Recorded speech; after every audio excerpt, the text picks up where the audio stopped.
माँ की दुआ और अल्लाह का फैसला।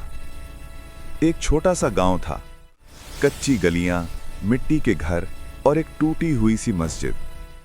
उसी गांव में एक गरीब बेवा माँ रहती थी और उसका इकलौता बेटा अहमद। अहमद बहुत नेक दिल था, मगर गुर्बत ने उसके ख्वाब छीन लिए थे। माँ अक्सर रात को तहज्जुद में रोते हुए दुआ करती, या अल्लाह, मेरे बेटे को गुनाह से बचा लेना, चाहे मुझे फकर में ही रखना।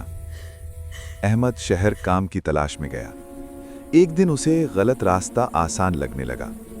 उसके दोस्त कहते थे, बस एक बार, कोई नहीं देख रहा। उसी रात अहमद के पास मौका था कि वो हराम पैसे हासिल कर ले। उसका दिल कांप रहा था। अचानक उसे याद आया कि माँ फजर के बाद कुरान पढ़ते हुए कहती थी, बेटा, हराम का एक लुक्मा इबादत के 40 दिन जला देता है। इसी लम्हे उसकी माँ गांव में सजदे में गिरी हुई थी। आंखों से आंसू बह रहे थे। या अल्लाह, अगर मेरा बेटा गलती करने लगे तो उसे रोक लेना, चाहे मुझे ये दुनिया छोड़नी पड़े। अहमद के हाथ कांप गए। हराम का रास्ता सामने था और माँ की दुआ दिल में गूंज रही थी। उसने जोर से कहा, या अल्लाह, मुझे गरीब रख ले, मगर गुनाहगार ना बना। वो वहां से भाग निकला। कुछ दिन बाद अहमद को एक हलाल नौकरी मिली। तनख्वाह कम थी, मगर दिल मुतमईन था। जब वो गांव वापस आया तो माँ ने उसे सीने से लगा लिया। माँ ने कहा, बेटा, मैं जानती थी अल्लाह मेरी दुआ रद्द नहीं करेगा।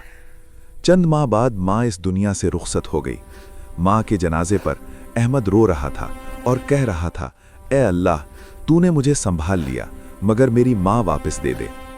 कब्र पर खड़े इमाम साहब ने कहा, बेटा, माँ दुआ बनकर जाती है और औलाद की जिंदगी संवार देती है। माँ की दुआ तकदीर बदल देती है और हराम से बचना अल्लाह को राजी कर देता है। जिसने अल्लाह के लिए छोड़ा, अल्लाह ने उससे बेहतर अता किया। अगर आपकी माँ जिंदा है तो आज ही उसके कदम चूम लें।